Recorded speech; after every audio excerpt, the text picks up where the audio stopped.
السلام علیکم ورحمۃ اللہ وبرکاتہ۔ الحمد للہ وکفا وسلام علی عبادہ الذین اصطفى، اما بعد فاعوذ باللہ من الشیطان الرجیم، بسم اللہ الرحمن الرحیم۔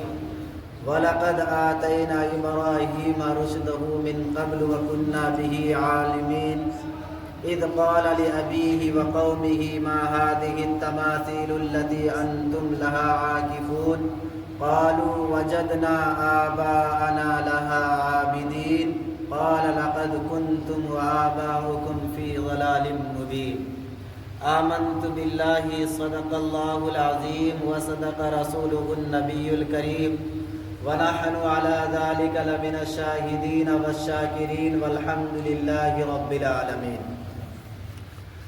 محترم حضرات، سامعین کرام، ایک مرتبہ ہم اور آپ مل کر آقائے نامدار تاجدار مدینہ احمد مصطفیٰ محمد مصطفیٰ صلی اللہ علیہ وسلم کی بارگاہ میں درود پاک پڑھیں۔ اللہم صلی علی محمد وعلی آل محمد کما صلیت علی ابراہیم وعلی آل ابراہیم انک حمید مجید۔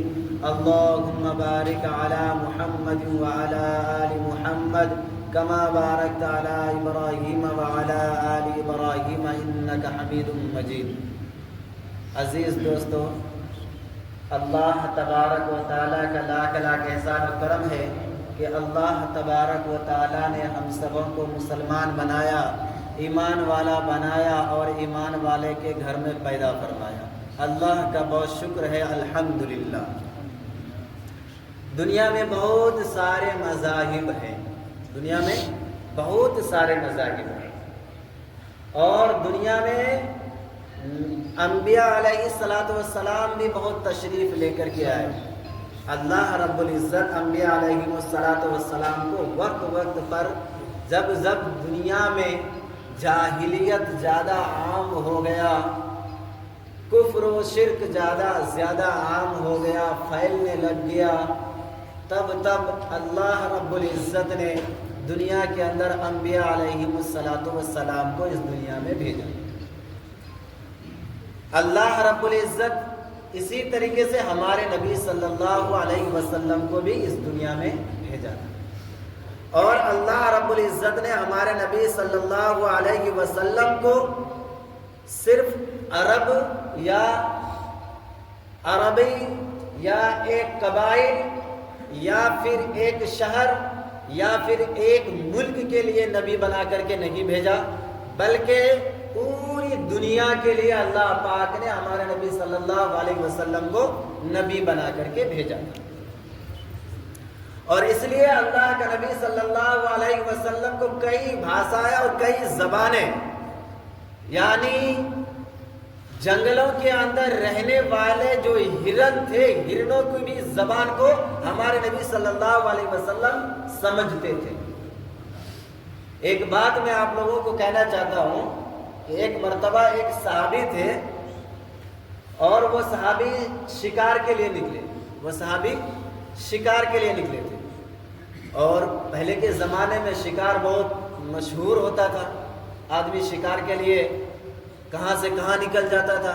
جب ابھی کے دور میں مچھلی پکڑنے کے لیے جیسے آدمی نکلتا ہے، کہاں سے کہاں نکلتا ہے، گاؤں میں لوگوں کو اگر دیکھے گا تو مچھلی پکڑنے کے لیے کہاں سے کہاں نکل جاتا ہے، مچھلی پکڑ کے لاتا ہے۔ اسی طریقے سے اس زمانے میں شکار بہت آدمی کرتے تھے، اور شکار کرنے کے لیے کہیں سے کہیں جنگل، اور اس وقت تو جنگل زیادہ ہوا کرتا تھا، جنگل میں نکل جاتے تھے شکار کرنے کے لیے۔ تو اس صحابی نے شکاری کے لیے جب نکلا تو ایک ہرن کو شکار کیا، اور جس ہرنی کو شکار کیا تھا وہ ہرنی کا کئی بچہ تھا، اور چھوٹا بچہ تھا، بالکل چھوٹا، دودھ پیتا ہوا بچہ تھا، اور وہ صحابی نے ہرنی کو شکار کر لیا۔ اب صحابی کو تو معلوم نہیں کہ اس کا بچہ ہے، کیونکہ صحابی کو اس ہرنی کا زبان پتہ نہیں تھا، اور وہ ہرنی کو اس بات سے تعجب نہیں تھا کہ میں اللہ کے نبی کا صحابی سے شکار ہو چکا، اس بات سے تعجب یا پریشانی، گھبراہٹ نہیں تھا، گھبراہٹ اس ہرنی کو اس بات سے تھا کہ میرا جو چھوٹا چھوٹا بچہ ہے جو ابھی تک دودھ پیتا ہے اس بچے کا کیا ہو.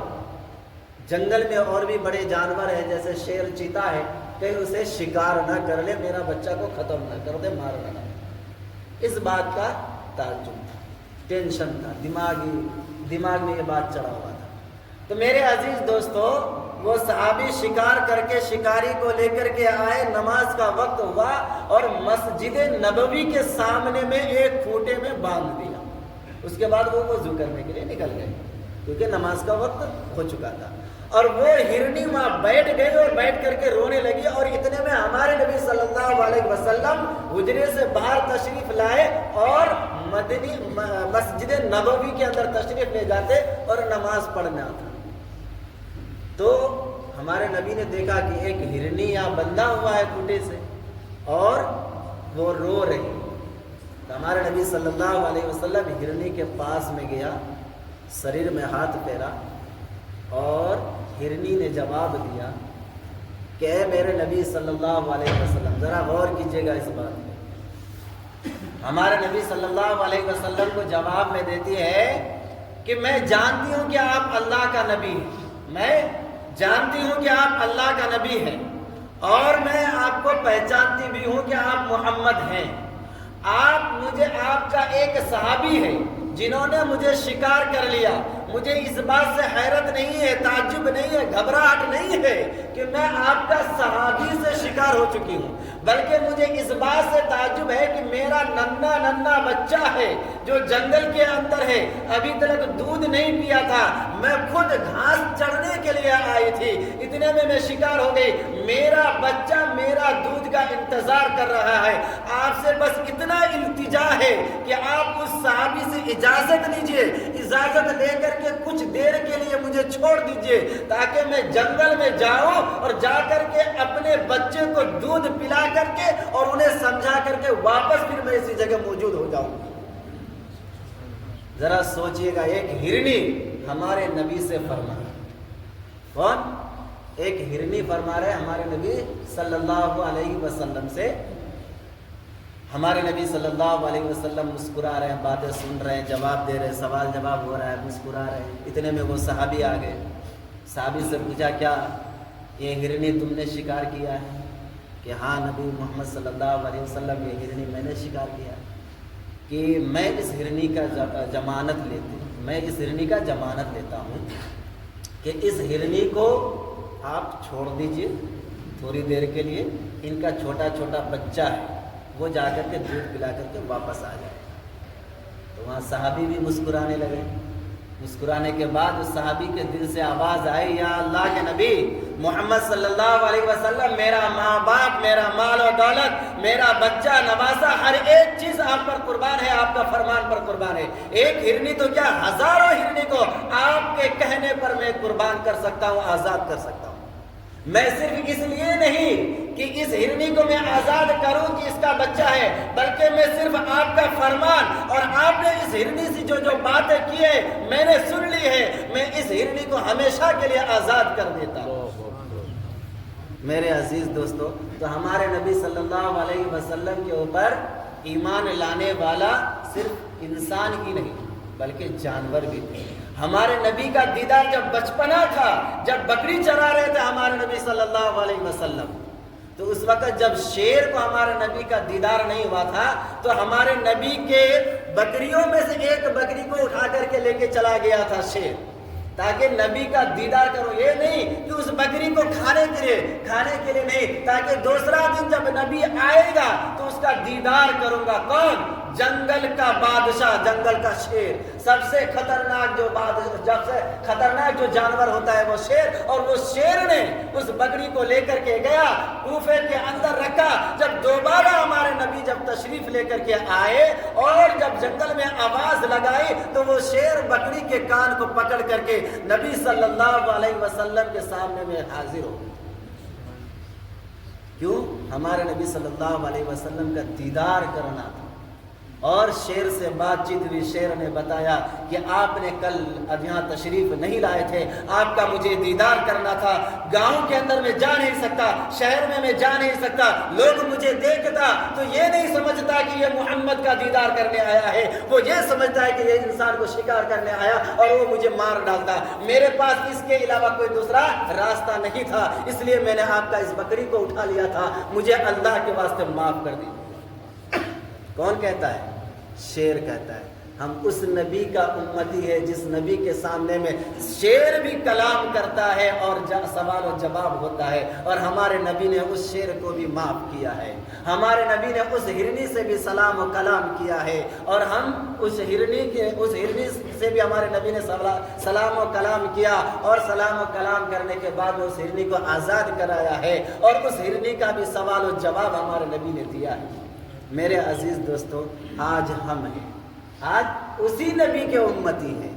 ہمارے نبی کے نام پر ہم دنیا کے اندر جی رہے ہیں, ہمارے نبی کے وسیلے سے ہم دنیا کے اندر سانس لے پا رہے ہیں. علماء کرام فرماتا ہے کہ جب ہمارے نبی ہی نہیں ہوتا تو یہ دنیا ہی نہیں ہوتا. ہمارا نبی نہیں ہوتا تو یہ دنیا ہی نہیں ہوتا. جب اللہ اپنے حبیب کو پیدا نہیں کرتا تو یہ دنیا کو ہی پیدا نہیں کرتا. علماء کرام فرماتا ہے کہ دنیا کو پیدا کرنے سے کئی ہزار سال پہلے ہمارے نبی صلی اللہ علیہ وسلم کے نور کو پیدا فرما دیا تھا.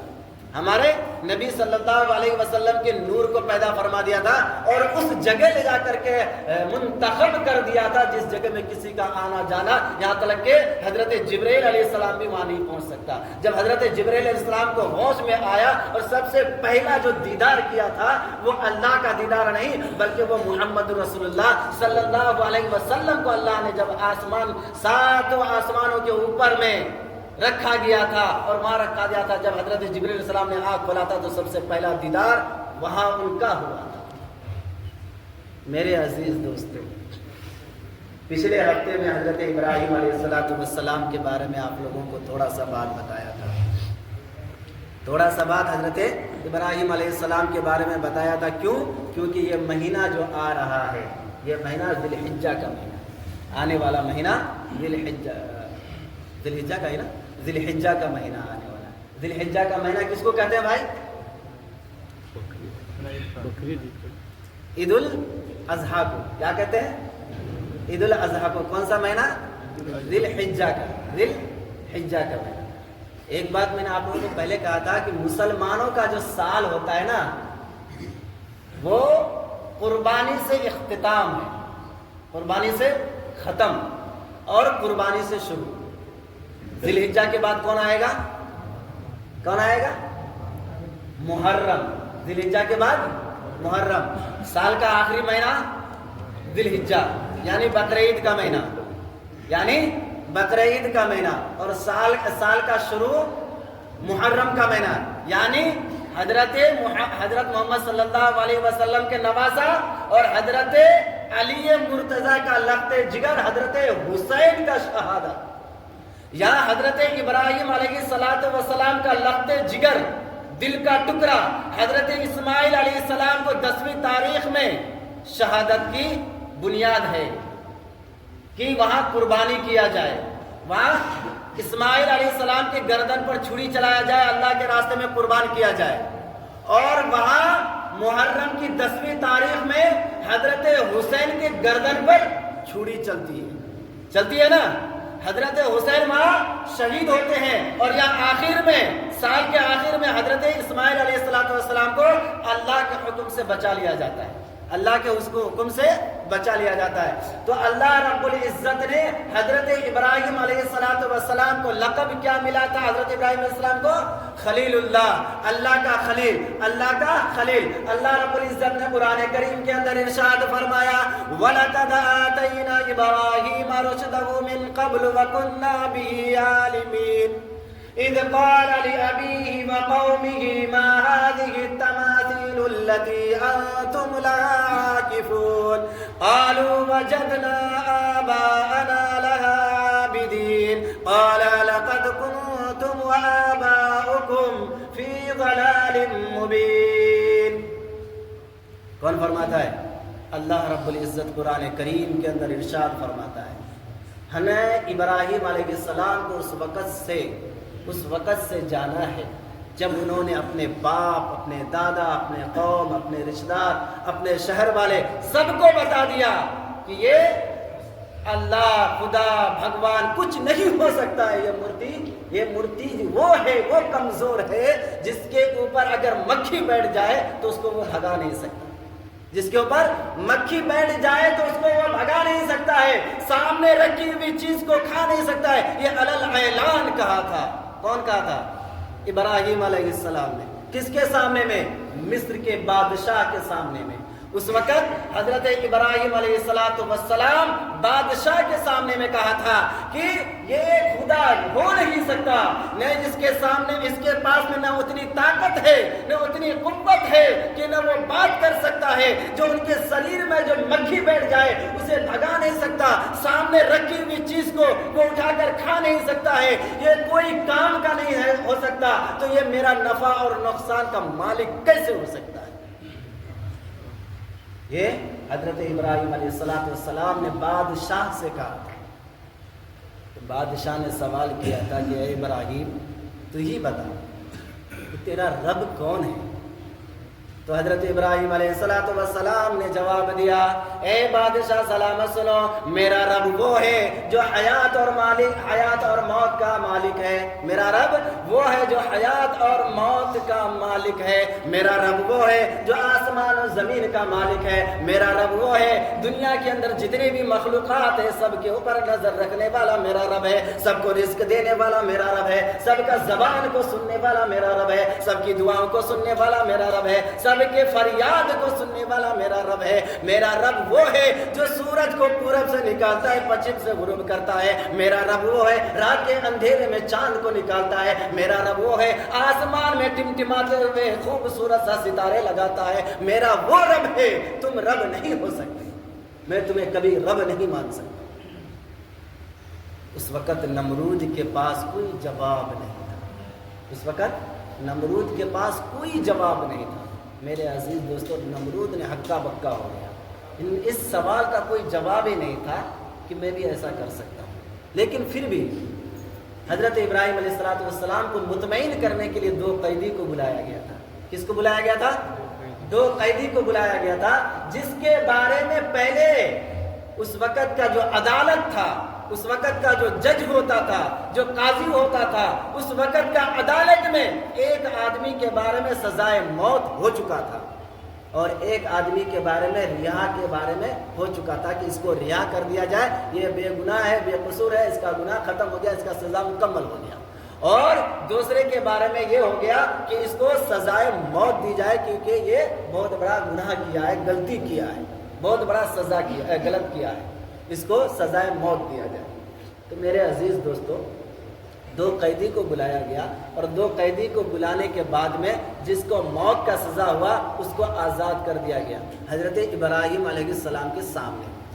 حضرت ابراہیم علیہ السلام کے سامنے میں کیا کیا گیا کہ جس کو موت کا جس کا سزا ہوا تھا اس کو آزاد کر دیا، اس کو چھوڑ دیا کہ جاؤ تم اپنی زندگی جی لو، اور دوسرے کو جس کو سزا ختم ہو چکا تھا، جس کو آزاد ہونا تھا، جس کے بارے میں فیصلہ ہو گیا تھا کہ اس کو آزاد کر دیا جائے، اس کو موت کا سزا دے دیا، اس کا سر قلم کروا دیا، اس کا سر قلم کروا دیا۔ پھر حضرت ابراہیم علیہ السلام سے مخاطب ہوا کون ہو رہا ہے؟ ابھی بتایا تھا نا، نمرود۔ وہ کون تھا؟ بادشاہ تھا، ابراہیم علیہ السلام کے وقت کا بادشاہ۔ اس وقت میں بادشاہ نمرود تھا۔ نمرود پھر مخاطب ہو کے ابراہیم علیہ السلام سے کہنے لگا کہ اے ابراہیم، دیکھو حیات اور موت کا مالک تو میں بھی ہوں، جس کو موت ہونا چاہیے تھا اس کو میں نے آزاد کر دیا، اور جس کو آزاد ہونا تھا اس کو میں نے موت دے دی، اب تم کیا کہہ سکتے؟ حضرت ابراہیم علیہ السلام کچھ نہیں کہ تم نے میرے رب کا فیصلہ کو جانتا ہی نہیں ہے، میرا رب کو تم سمجھ ہی نہیں سکتے ہو کہ میرا رب ہے کون۔ میرا وہ رب ہے جو سورج کو پورب سے نکالتا ہے، پورب سے نکالتا ہے، پچھم میں غروب کرتا ہے، ڈبا دیتا ہے، تم اسی سورج کو پچھم سے نکال کر کے پورب میں غروب کرا کر کے دکھا دے۔ جس چاند کو میرا رب رات میں اجالا کرا دیتا ہے پوری دنیا کو، اس چاند کو تم دن میں نکال کر کے دکھا دے۔ جس ستارہ کو آسمان میں سجایا گیا ہے، خوبصورتی بنا دیا گیا ہے، اس ستارے کو تم زمین میں لا دیتے، زمین کو اس طریقے سے سجا دے، تو میں تجھے مانوں کہ تم نمرود ہے، تم بادشاہ ہے، نہیں تو میں تمہارا مخالفت کرتا ہوں۔ آخر کار نمرود ان باتوں پر نہیں آیا، کیونکہ ان کو ان دلیلوں سے کوئی فرق نہیں پڑتا، کیونکہ وہ بادشاہ تھا، اور جب بادشاہ تھا تو بادشاہ کو اپنا حکومت بچانا تھا، اپنا حکومت بچانا تھا، اور ابراہیم علیہ السلام کا کھل کر دشمن ہو گیا، اور سزا مقرر کر دیا گیا۔ سزا کیا کر دیا گیا؟ مقرر کر دیا گیا کہ ابراہیم کو نہ پھانسی دی جائے، نہ قتل کی جائے، بلکہ اس کو دہکتے ہوئے آگ میں پھینکا جائے، دہکتے ہوئے آگ میں پھینکا جائے۔ ذرا سوچئے، آج کے وقت میں اگر کسی انسان کو دہکتے ہوئے آگ میں پھینکنے کا فیصلہ ہو، تو اگر کل پرسوں ترسوں پھینکا جائے گا، آج اس کا فیصلہ ہوا، اس کا دن تاریخ پہلے طے ہو گیا، تو اس آدمی کا تو ہارٹ اٹیک سے ہی موت ہو جائے گا، وہ وقت آنے سے پہلے ہارٹ اٹیک سے ہی موت ہو جائے گا۔ لیکن ہمارے رب نے، میرے رب نے جس ابراہیم کو خلیل اللہ بنا کر کے دنیا میں بھیجا تھا، اس خلیل اللہ کو کوئی پچھتاوا نہیں ہوا تھا، کیونکہ یہ دوسرا ایک امتحان تھا میرا خلیل کا۔ حضرت ابراہیم علیہ السلام کا یہ کون سا امتحان تھا؟ دوسرا امتحان تھا۔ پہلا امتحان گھر سے باہر نکال دینا، کون نکالا تھا؟ ان کا والد صاحب، ان کا ابا حضور گھر سے باہر نکال دیا، ان کا ابا ان کو گھر سے باہر نکال دیا، اور پھر ان حالات میں مورتیوں کو توڑنا اور الگ ہونا، جھگڑا دن ہونا، کیا کیا فسادات ہونا، وہ ساری باتوں کے بعد میں پھر بادشاہ کے پاس جا کر کے پہنچنا، اور بادشاہ نے سزا دیا آگ میں ڈالنے کا، سزا دیا آگ میں ڈالنے کا۔ میرے عزیز دوستو، وہ آگ علماء کرام فرماتے ہیں کئی مہینوں تک اس آگ کو دھوکایا گیا تھا، یعنی جلایا گیا تھا، سلکایا گیا تھا۔ وہ آگ تھا، اس لکڑی کا نام ابھی مجھے یاد نہیں آتا ہے، وہ آگ تھا جس میں ایک بار اگر لگ جائے تو اس کو دھوکانے کے لیے کئی دن لگ جاتا تھا، اور کئی دن کے محنت کے بعد وہ آگ لگتا تھا، اور جب آگ لگ جائے تو پھر بجھتا نہیں تھا، پھر بجھتا نہیں تھا، وہ کئی دن تک جلتا رہتا تھا۔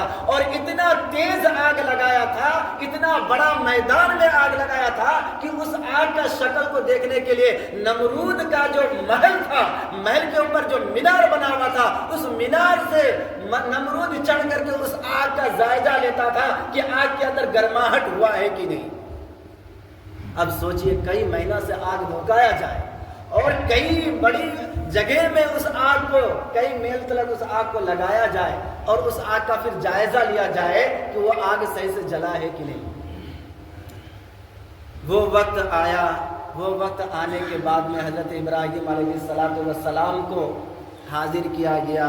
حاضر کرنے کے بعد میں سامنے میں آگ ہے، سامنے میں آمنا سامنا آگ ہے، ابراہیم علیہ السلام ہے، ان کے ساتھ میں نمرود کا کئی لشکر ہے، فوج ہے، کیونکہ آگ میں تو پھینکنا ہے۔ جب پھینکنے کی باری آئی، اجازت ملی نمرود سے کہ اب ابراہیم کو آگ میں ڈال دیا جائے، تو حضرت ابراہیم علیہ السلام کو آگ میں جب ڈالنے کا وقت آیا تو ابراہیم علیہ السلام کو اٹھاتا ہے تو اٹھ ہی نہیں رہا، پوری لشکر میں لے کے اٹھا رہا ہے تو زمین سے پاؤں اٹھتا نہیں ہے، اتنا وزن ہو گیا، کیونکہ میرا رب تو آمنا سامنا دیکھ رہا تھا نا، میرا رب نے اجازت نہیں دیا کہ ابراہیم کو کوئی اٹھا سکے، ایک نبی کو کوئی اٹھا سکے۔ میرے عزیز دوستو، علماء کرام فرماتا ہے کہ کتنا مشقت ہو گئی، کتنے طاقت لگ گئے، کتنا وقت لگ گیا، یہ سارا وقت طاقت ان کا بیکار ہو گیا، اور لاسٹ میں ایک شیطان انسان کے شکل میں آتا ہے، ابلیس انسان کے شکل میں آتا ہے، اور کہنے لگتا ہے اے لوگوں، کیا تمہیں پتہ نہیں ہے یہ ایک خدا کی دعوت دے رہا ہے، یہ ایک خدا کو ماننے کی دعوت دے رہا ہے، اس کے اندر اتنی طاقت اگر نہیں ہوتی تو تمہیں کیسے جھیل سکتا تھا، تمہاری پریشانیوں کو کیسے برداشت کر سکتا تھا. تو اس کے اندر وہ طاقت ہے، وہ جادوئی شکتی ہے جو تم اسے اٹھا نہیں سکتے ہو. بس اس کو اٹھانے کے لیے ایک ترکیب ہے، ایک طریقہ ہے. وہ طریقہ یہ ہے کہ اس کو ننگا کیا جائے، ان کے شریر سے کپڑا اتارا جائے.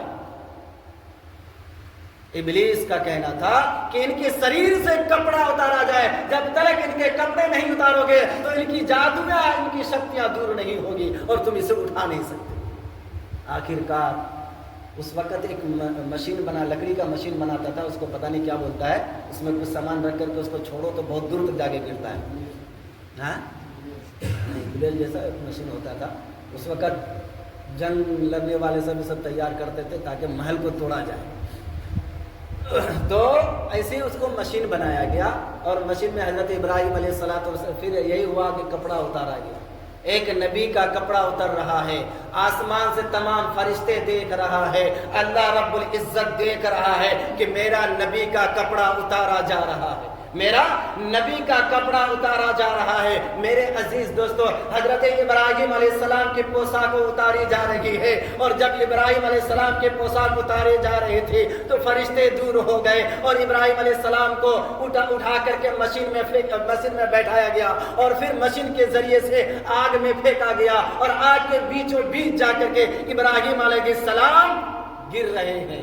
آگ کے بیچوں بیچ جا کر کے حضرت ابراہیم علیہ السلام گر رہے ہیں. ادھر خدا رب العزت فرماتا ہے قُلْنَا يَا نَارُ كُونِي بَرْدًا وَسَلَامًا عَلَىٰ إِبْرَاهِيمَ. ادھر ابراہیم علیہ السلام کو نمرود کے لشکر، نمرود کے سپاہی، نمرود کے لوگوں نے مل کر کے آگ کے اندر پھینکنے کی کوشش کرتا ہے. حضرت ابراہیم علیہ السلام کو مشین کے ذریعے سے پھینکا جاتا ہے اور جب پھینکا جاتا ہے تو اس وقت میں اللہ رب العزت ارشاد فرماتا ہے قُلْنَا يَا نَارُ كُونِي بَرْدًا وَسَلَامًا عَلَىٰ إِبْرَاهِيمَ. اے آگ ابراہیم علیہ السلام کے لیے سکون اور سلامتی سا ہو جاؤ. ان کا ایک بال بھی اگر بیکار ہوا، ان کا ایک بال میں بھی خروچ آیا تو کل قیامت کے روز تمہیں بھی حساب و کتاب دینا پڑے گا. میرے عزیز دوستو، ابراہیم علیہ السلام کو زور سے پھینکا گیا. پہلے تو آسمان کی طرف گیا اور اس کے بعد پھر آگ کے بیچوں بیچ. جو ہی ابراہیم علیہ السلام گرتا جا رہا تھا، ابراہیم علیہ السلام کو یہ لگ رہا تھا کہ میں آرام سے اتر رہا ہوں، کوئی مجھے اتار رہا ہے.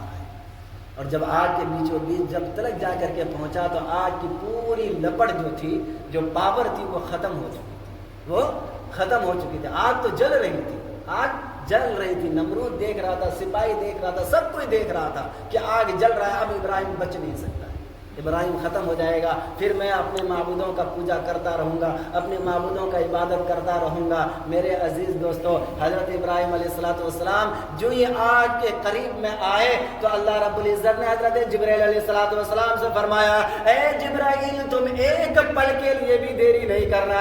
اے جبرائیل تم ایک پل کے لیے بھی دیری نہیں کرنا. جنت کے لباس لے کر کے جاؤ. میرے ابراہیم کو ننگا کر کے آگ میں پھینکا جا رہا ہے.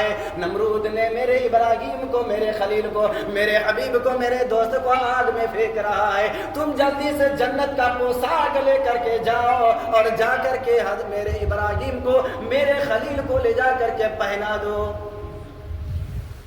اللہ کی طرف سے شاید میرے علم میں 3 بار جنت کا پوشاک دنیا میں آیا ہے، میرے علم کے مطابق. اور علماء کرام اگر بتائیں تو وہ الگ سی بات ہے. ایک ابراہیم علیہ السلام کے لیے اور انشاءاللہ دوسرا آپ لوگوں کو پھر بعد میں بتاؤں گا. ایک حضرت حسین کے لیے بھی آیا تھا، حسن حسین کے لیے 3 بار جنت سے لباس شاید آیا ہے. تو پہلا حضرت ابراہیم علیہ السلام کے لیے لباس جنت سے آیا. حضرت ابراہیم علیہ السلام کو جنتی لباس پہنایا گیا. اس کے بعد سوال ہوا اے ابراہیم اللہ نے مجھے بھیجا ہے، کیا اگر میں چاہوں تو ایک پر کے اندر ایک پر مارنے سے پوری آگ کو میں بجھا سکتا ہوں، ختم کر سکتا ہوں؟ حضرت ابراہیم علیہ السلام نے فرمایا جس رب نے تجھے بھیجا ہے کیا وہ رب مجھے دیکھ رہا ہے؟ حضرت جبرائیل علیہ السلام فرماتا ہے کہ اے اللہ کے خلیل، اے ابراہیم، اللہ رب العزت 7 آسمان سے ڈائریکٹ صرف ابھی تمہیں ہی دیکھ رہا ہے اور ساتھ کے تمام فرشتے تمہیں دیکھ رہا ہے. تمام فرشتے تعجب کر رہا ہے کہ تمہیں آگ میں پھینکا گیا ہے کہ جب جس رب مجھے دیکھ رہا ہے تو مجھے تمہاری کوئی ضرورت نہیں ہے، تم جا سکتے ہو، میرا رب ہی میرا فیصلہ کرے گا، تمہارا فیصلہ سے کچھ لینا دینا نہیں۔ میرے عزیز دوستو، ہمارے خلیل ابراہیم علیہ السلام جب یہ جواب دے سکتے ہیں، آج ہم کیا ہو گئے؟ ہم بھی تو مسلمان ہیں، ہم بھی انہی انبیاء پر ایمان لے کر کے آئے ہیں۔ ہم نے یہ بھی کہا ہے وَمَلَائِكَتِهِ، اور ایمان لاتا ہوں میں تمام ملائکہ کے اوپر، اور ہم نے یہ بھی کہا ہے وَرُسُلِهِ، اور ایمان لے کے آتا ہوں تمام رسولوں پر۔ تو حضرت ابراہیم علیہ السلام بھی تو اللہ کے بھیجے ہوئے نبی تھے نا، ہم تو ایمان لے کر کے آئے ابراہیم علیہ السلام پر بھی نا۔ درود بھی ہم پڑھتے ہیں تو ابراہیم علیہ السلام کا نام آتا ہے، نماز میں بھی اللہ نے حضرت ابراہیم علیہ السلام کو الگ نہیں کیا ہے، نماز میں بھی ساتھ میں رکھا ہے ابراہیم علیہ السلام اور محمد رسول اللہ صلی اللہ علیہ وسلم۔ پھر ہم نے یہ ساری چیزیں ہمیں آئے دن بتائے جاتے ہیں، سکھائے جاتے ہیں، سمجھائے جاتے ہیں، لیکن ہم سیکھتے نہیں، بتاتے نہیں، سمجھتے نہیں۔ آخر ہمیں کیا ہو گیا ہے؟ میرے عزیز دوستو، اللہ رب العزت سے دعا کرے کہ اللہ رب العزت ہم سبوں کو ابراہیم علیہ السلام کے ان امتحانات سے سبق حاصل کرنے کی توفیق نصیب عطا فرمائے۔ میرے عزیز دوستو، آج کتنے تاریخ ہے؟ 23،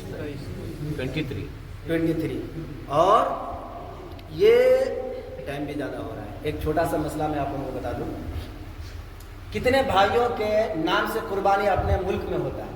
تھوڑا ہاتھ اٹھائیں گے؟ تو میرے عزیز دوستو، خاص کر کے جس کے نام سے جو قربانی ہو رہا ہے نا، وہ 1 تاریخ سے یعنی 1 ذی الحجہ سے پہلے اپنا شریر کا صفائی یعنی زیر ناب کا بال، سر کا بال، داڑھی، ناخن، یہ ساری چیز 1 تاریخ سے پہلے کر لینا بہتر ہے۔ کیا ہے؟ بہتر ہی نہیں، ضروری ہے ان کے لیے۔